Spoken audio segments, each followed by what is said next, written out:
لو عندك ريسيفر اي بي تي في احذر. تابعوني على تيك توك ويوتيوب. أنا طه بتاع الدش. عنواني المطبعة هرم، في خدمتكم.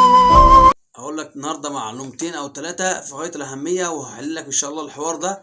تابع معايا الفيديو للاخر. اهم حاجه لايك وشير، واعرف المشكله جايه لك منين.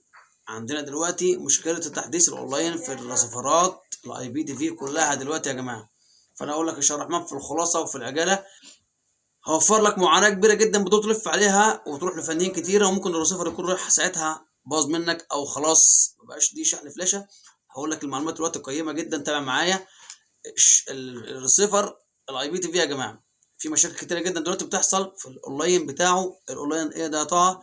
الاونلاين عندك اللي هو بيبقى فيه سوفت وير وفيه ملف قنوات موجود عندك على الريسيفر من جوه. لما تفتح النت وتربط الريسيفر بالانترنت عندك هتلاقي عندك قائمه اسمها اونلاين، اللي هي التحديث الاونلاين اللي بيبقى محطوط عليه السوفت وير بتاع الجهاز والريسيفر. طيب انا دلوقتي دي لفتره مثلا والريسيفر عايز احدثه او اعمل ملف قنوات، هنا بقول لك احذر. ليه تحذر بقى؟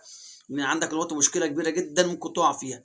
لو انت شغلت الريسيفر والنت عندك بيقطع والنت عندك مش مظبوط، والريسيفر يعني قعد منك مثلا فتره 10 دقائق او 5 دقائق وما عدش بعد ال 100 او وقف بعد ال 100 ما عدش حاجه تاني، انت بتستعجل جدا وتعمل ايه بقى يا باشا؟ تروح شايل الفيشه بتاعت الكهرباء من الحيطه وتقول ارجع اعمله تاني كده. انت للاسف الشديد انت كده وقفت الريسيفر عن العمل النهائي. هتيجي تفتح تاني، لا اما تلاقي الشاشه جابت قدامك منوره وجايبه الباتش بتاع الريسيفر، اسم الريسيفر او الخلفيه اللي احنا بنسميها حاجه اسمها خلفيه كده، ده بيبقى اسم الريسيفر جاي قدامك. دي بتبقى نسبه النجاح بتاعه الشغل السريع كده حوالي 80%.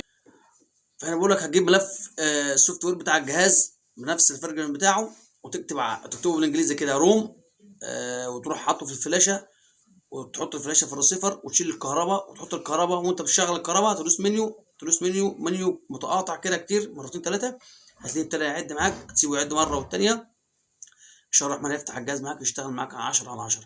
ما جابش كده او لمبه حمراء جايه كده لازم شحن فلاشه. طريقي بيبقى من اصعب الامور اللي احنا بنقابلها لو الجهاز جاب معايا لمبه حمراء، من قصه ان انا شلت الفيشه بتاعت الكهرباء من الحيطه فقطع معايا البيانات بتاعته خالص. طيب بنعمل ايه؟ زي ما قلت لك دلوقتي تاني مرحله بنجيب اللودر بتاع الجهاز وبنخش على الكمبيوتر ونجيب السوفت وير بتاعه وبنحاول نشحن الفلاشه. قبلت معانا ماشي، ما قبلتش معانا بنشيل الجهاز خالص بتاعنا، نفك الغطا بتاعه ونرفع الفلاشه ونحطها على المبرمجه ونبدا نشحن الفلاشه تاني ونشغلها تاني من جديد، مفيش اي مشكله. طيب بتاخد معانا وقت؟ بتاخد معانا وقت. ممكن الجهاز ما يبقاش على الثلاث حاجات دولت، ممكن الجهاز ما يبقاش على الثلاث حاجات دولت، لان ممكن كمان يفقد السيريال نمبر بتاعه او